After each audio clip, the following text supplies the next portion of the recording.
Alô, meu irmão, minha irmã, seja muito bem-vindo a essa aula do Lumen Christi, onde continuamos a ver as parábolas contadas por Jesus.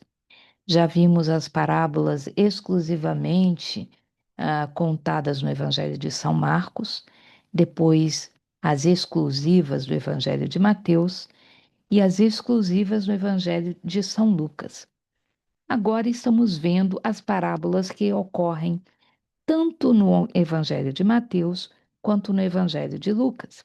Na semana passada, começamos com 6 delas e hoje nós veremos as últimas parábolas que estão nos dois evangelhos. Depois, na próxima semana, começaremos as parábolas que constam dos 3 evangelhos sinóticos: Marcos, Mateus e Lucas, ocupando aí as nossas 2 últimas semanas do ano de 2025. Mas nossa formatura está se aproximando no dia 29 de novembro, às 16 horas, a Santa Missa, e depois teremos o nosso sarau. Se você ainda não preencheu o WhatsApp com a escolha das suas músicas, faça isso para a gente poder cantar junto num momento de grande alegria. Vamos então nos colocar na presença de Deus, pedindo ao Senhor que venha abençoar os nossos ouvidos e também o nosso coração, para que tudo que for falado aqui seja de acordo com a vontade do Senhor e que aquilo que Ele nos revelar, Ele possa gravar nos nossos corações. Que Ele receba cada um de nós, os nossos problemas, àqueles que nós amamos, aqueles por quem a gente se comprometeu a rezar e de uma maneira muito particular, queremos pedir pela família da Ana Bastilon e do Roberto, que a graça de Deus seja abundante e traga muito consolo e muita paz e muita saúde e recuperação para todos eles. Que estejamos aqui unidos e reunidos em nome do Pai, do Filho e do Espírito Santo. Amém. Vamos lá ver o que o Senhor vai nos trazer na aula de hoje.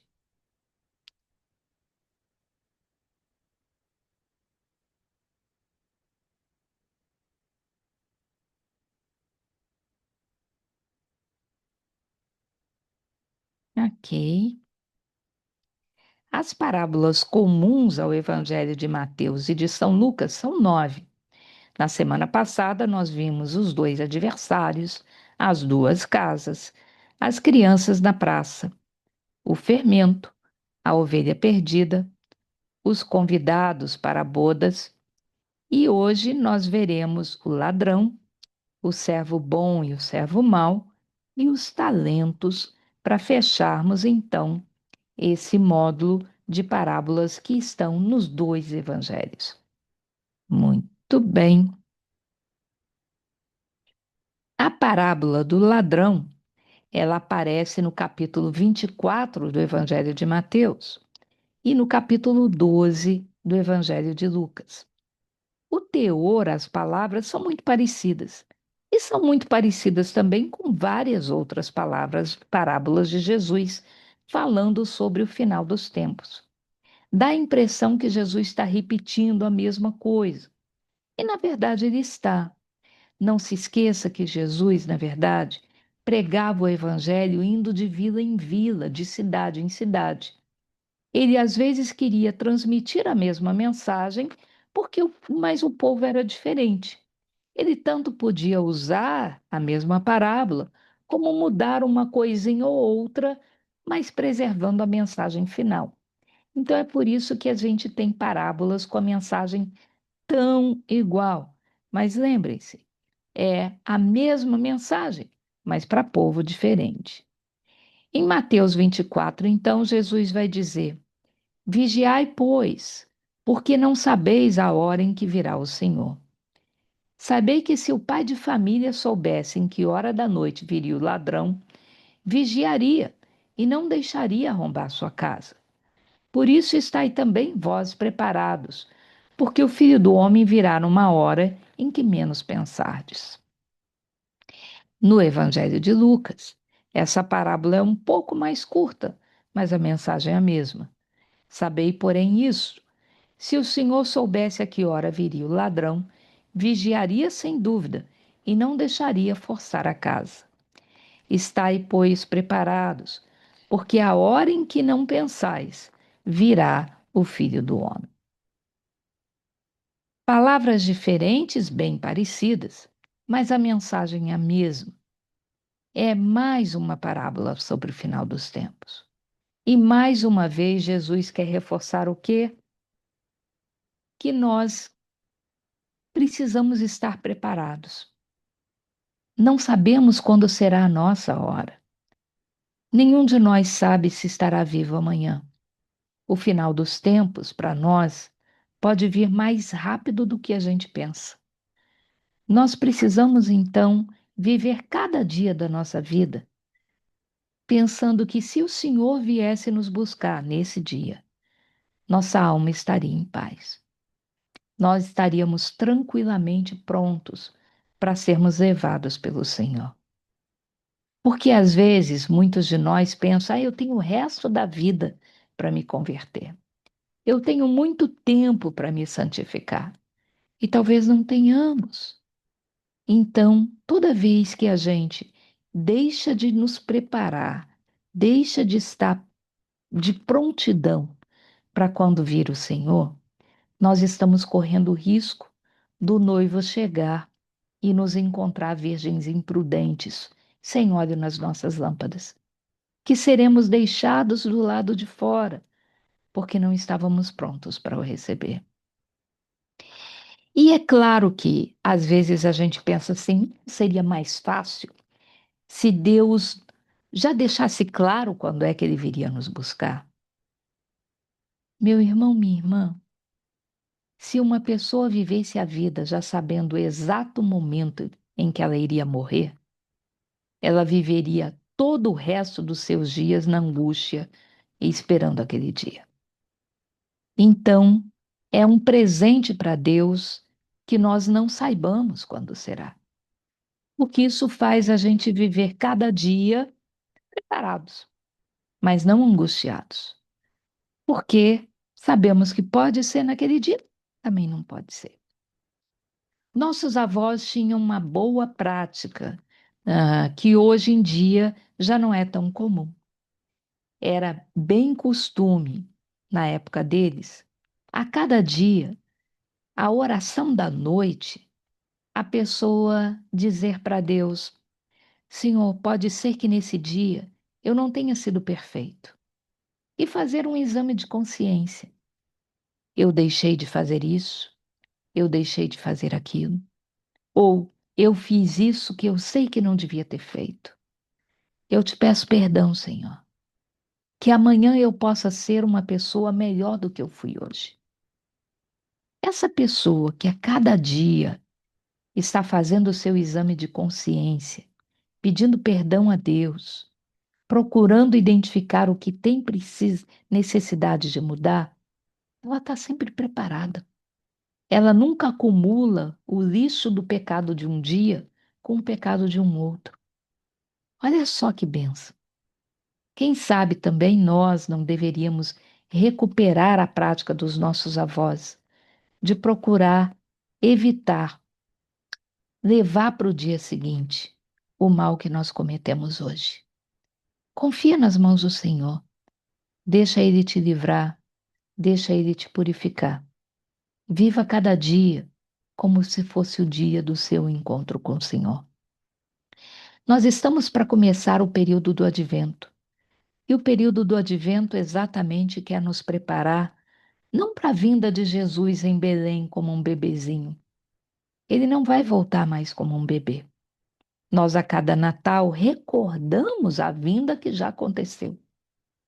Mas no tempo do advento, nós preparamos para a vinda que ainda vai acontecer, a segunda vinda de Jesus. E queremos estar prontos, de prontidão, vigilantes, esperando o Senhor que vem. A parábola do servo bom e do servo mau também é no mesmo espírito, porque Porque esse conjunto de parábolas que Jesus vai contar, tanto no capítulo 24, quanto no capítulo 25 do Evangelho de Mateus, são chamados de passagens escatológicas, ou seja, é Jesus preparando a sua vinda gloriosa, a sua segunda vinda, quando ele virá para julgar todos os vivos e os mortos também, e finalmente instaurar aqui nesse mundo o reino dele. Se você vê o conteúdo dessa parábola do servo bom e do servo mau, é bem parecido.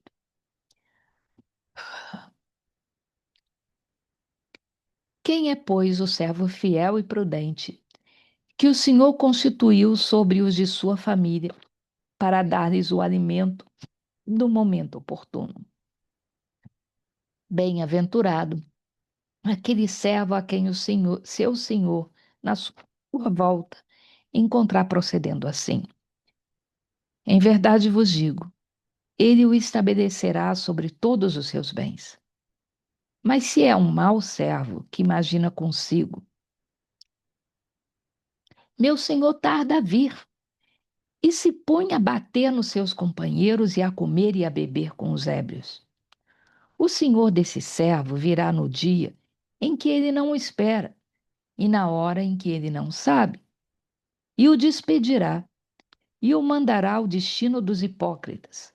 Ali haverá choro e ranger de dentes. São Lucas conta essa mesma parábola, no capítulo 12, e diz assim: O Senhor replicou: Qual é o administrador sábio e fiel, que o Senhor estabelecerá sobre os seus operários, para lhes dar a seu tempo a sua medida de trigo? Feliz aquele servo que o Senhor achar procedendo assim quando vier. Em verdade vos digo, confiar-lhe-á todos os seus bens. Mas se o mau administrador imaginar consigo, meu senhor tarda a vir, e começar a espancar os servos e as servas, a comer e a beber e a embriagar-se, o senhor daquele servo virá no dia em que ele não o esperar, e na hora em que ele não pensar, e o despedirá, e o mandará ao destino dos infiéis. Então, meus irmãos e minhas irmãs, estaremos prontos quando o Senhor vier? Ele nos confiou esse mundo. Somos todos servos dele. O que essa parábola diz é que temos que vigiar e orar. Não podemos enganar a nós mesmos dizendo: dá tempo de eu dar uma voltinha ali, de eu cometer um pecadinho ali. Depois é só ir no confessionário e resolver tudo. Mas você não sabe se vai ter tempo de ir ao confessionário.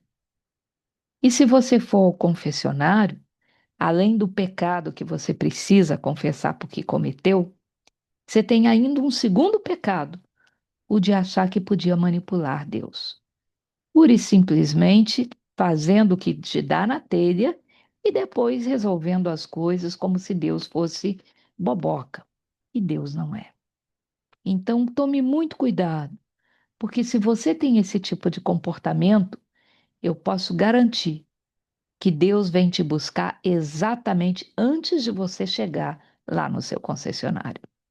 Então, tenha muita prudência, tenha muito cuidado, meu irmão. Não tente que você pense que você pode fazer Deus de bobo. Deus não é bobo.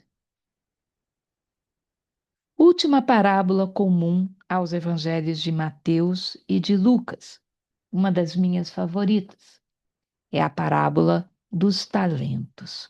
Como é linda e como eu gosto desta parábola. Diz assim, Mateus 25. Então, lembre-se, ainda é uma parábola escatológica sobre o final dos tempos. Será também como um homem que, tendo que viajar, reuniu seus servos e lhe confiou seus bens. A um deu 5 talentos, a outros 2, a outro 1, segundo a capacidade de cada um. Depois partiu. Logo em seguida, O que recebeu 5 talentos negociou com eles, fê-los produzir e ganhou outros 5. Do mesmo modo, o que recebeu 2 ganhou outros 2. Mas o que recebeu apenas 1 foi cavar a terra e escondeu o dinheiro do seu senhor. Muito tempo depois, o senhor daqueles servos voltou e pediu-lhes conta. O que recebeu 5 talentos aproximou-se e apresentou outros 5. Senhor, disse-lhe, confiaste-me 5 talentos. Eis aqui outros 5 que ganhei. Disse-lhe o seu senhor: muito bem, servo bom e fiel. Já que foste fiel no pouco, eu te confiarei muito. Vem regozijar-te com teu senhor. O que recebeu 2 talentos adiantou-se também e disse: Senhor, confiaste-me 2 talentos. Eis aqui os 2 outros que lucrei. Disse-lhe seu senhor: muito bem, servo bom e fiel. Já que foste fiel no pouco, eu te confiarei muito. Vem regozijar-te com teu senhor. Veio por fim o que recebeu só 1 talento. Senhor, disse-lhe, sabia que és um homem duro, que colhes onde não semeastes e recolhes onde não espalhaste. Por isso tive medo e fui esconder teu talento na terra. Eis aqui, toma o que te pertence. Respondeu-lhe seu senhor: servo mau e preguiçoso, sabias que colho onde não semeei e que recolho onde não espalhei.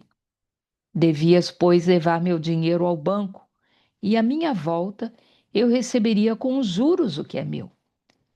Tirai-lhe esse talento e dá-lhe ao que tem 10. Dar-se ao que tem e terá em abundância, mas ao que não tem, tirar-se-á mesmo aquilo que julga ter. E a esse servo inútil, jogai-o nas trevas exteriores. Ali haverá choro e ranger de dentes. Esta mesma parábola, meu irmão, minha irmã, também é apresentada no Evangelho de São Lucas, com palavras muito parecidas.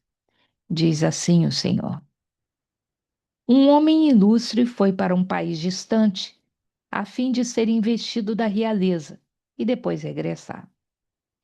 Chamou 10 dos seus servos e deu-lhes 10 minas, dizendo-lhes: negociai até eu voltar.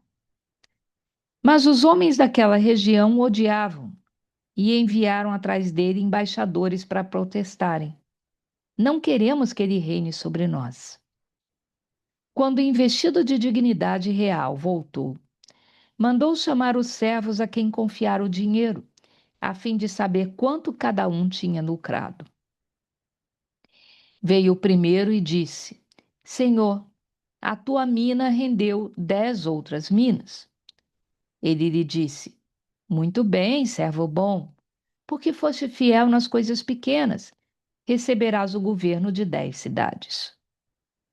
Veio o segundo e disse: Senhor, a tua mina rendeu outras 5 minas. Disse a ele: sê também tu governador de 5 cidades.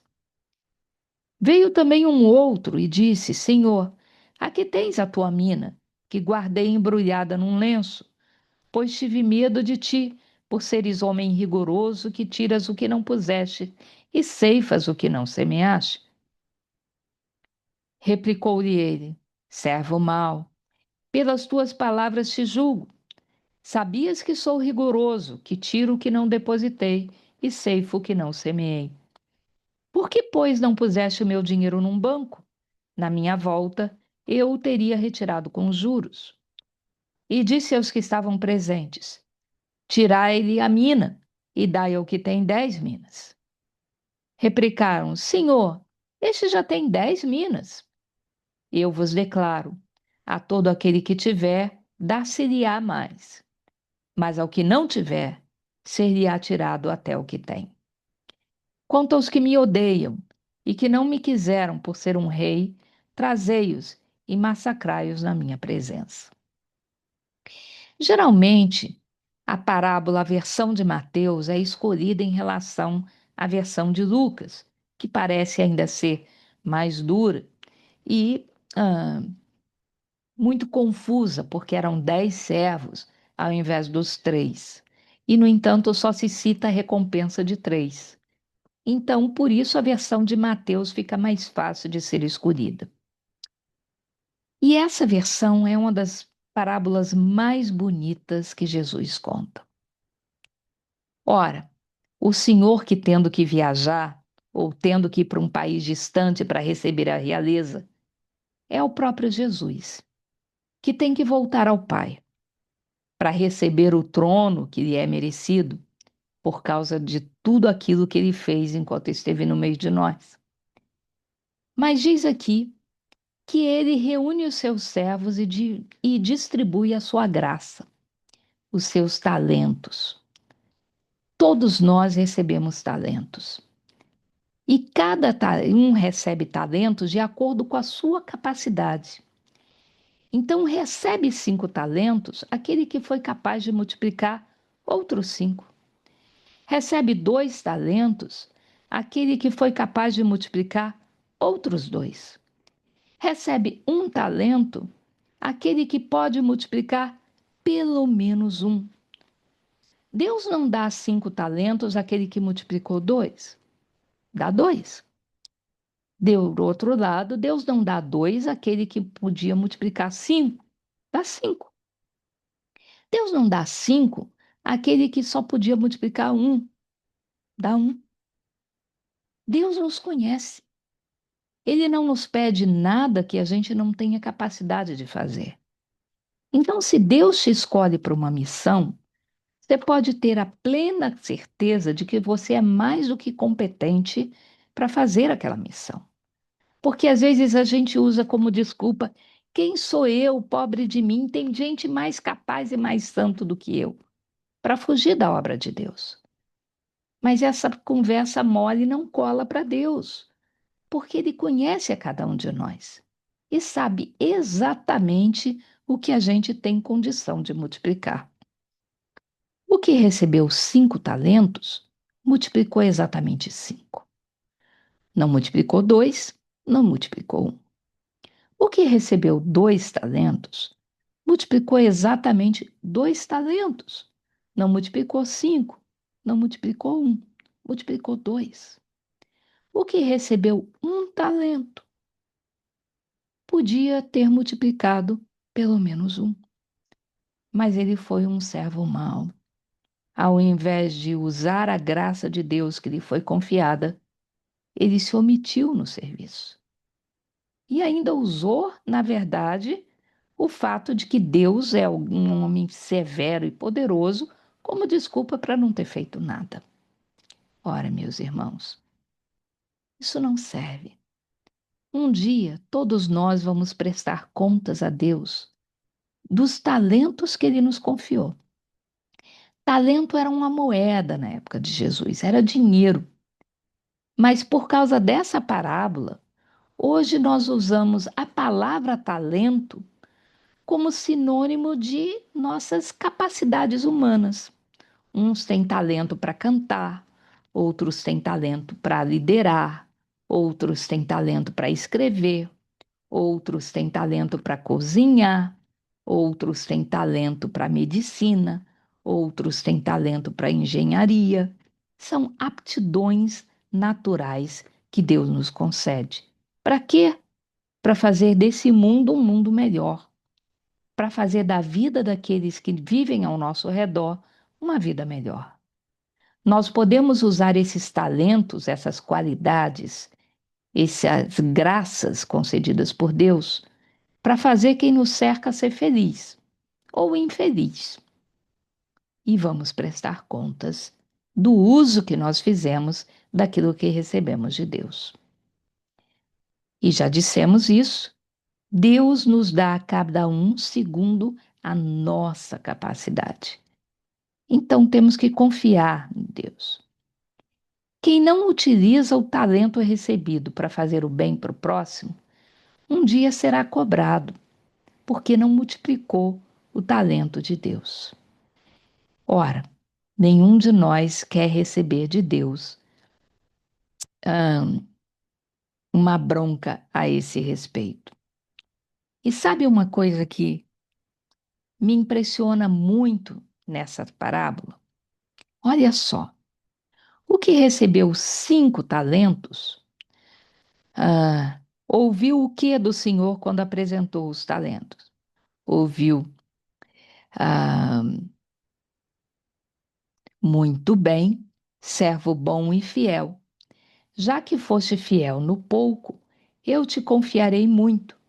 Vem te regozijar com teu Senhor. Esse foi o que recebeu 5 talentos e multiplicou 5 talentos. O que foi que Deus disse para aquele que recebeu 2 talentos e multiplicou 2 talentos? Ele disse: muito bem, servo bom e fiel. Já que foste fiel no pouco, eu te confiarei muito. Vem regozijar-te com teu Senhor. Ou seja, o que recebeu e multiplicou 2 talentos, ouviu exatamente a mesma coisa que o que tinha multiplicado 5 talentos. Porque Deus nos julga com aquilo que a gente fez de acordo com a nossa capacidade. O que recebeu e multiplicou 5 talentos não recebeu mais recompensa do que aquele que multiplicou 2 talentos. E essa é outra razão pela qual a parábola de Mateus é mais usada do que a de Lucas. Porque a de Lucas, ele recebe uma recompensa proporcional. Quem multiplicou 10 talentos recebeu 10 cidades. Quem multiplicou 5 talentos recebeu 5 cidades. É a mesma relação de igualdade, mas o senso de proporcionalidade pode confundir um pouquinho mais. Em outras palavras, você não recebe 2 vezes mais eternidade do que quem só multiplicou 2 talentos, porque na verdade você não tem multiplicação da graça de Deus no reino do Senhor. Todos nós seremos cidadãos do reino, onde o rei será um só, Jesus Cristo. Que cada um de nós, então, possa colocar em prática, em ação, a serviço do Senhor, os talentos que recebeu. E ouviremos do Senhor um dia: servo bom e fiel. Já que foste fiel no pouco, eu vou te dar muito. Que não aconteça de nós covardemente, preguiçosamente, deixarmos de pregar o Evangelho, deixarmos de levar o tesouro de Deus para quem passa fome de Deus nesse mundo. Porque ouviremos realmente: eu colho onde não plantei e ceifo onde não semeei. Você devia ter pelo menos colocado meu dinheiro no banco para eu receber com juros. Olha, já existia juros na época de Jesus. Então, não desperdicemos a graça. Não existe nenhum de nós que seja um zero à esquerda. Cada um de nós pode fazer desse mundo um lugar melhor para viver. Há uns com 5 talentos, há outros com 2, há outros com pelo menos um. Em Efésios 4, São Paulo deixa isso muito claro. Deus a uns constituiu doutores, a outros evangelizadores, a outros apóstolos. A missão é diferente, mas o reino que nós temos que construir é o mesmo reino, o reino onde Jesus é o Senhor. Amém, amém e amém. Que o Senhor nos abençoe e nos guarde, que Ele volte para nós o seu rosto e se compadeça de nós, que Ele nos mostre a sua face e nos dê a sua paz. É o que pedimos em nome do Pai e do Filho e do Espírito Santo. Amém. Fique com Deus, minha irmã, meu irmão. Nos vemos na próxima semana, virtualmente, mas estaremos juntos.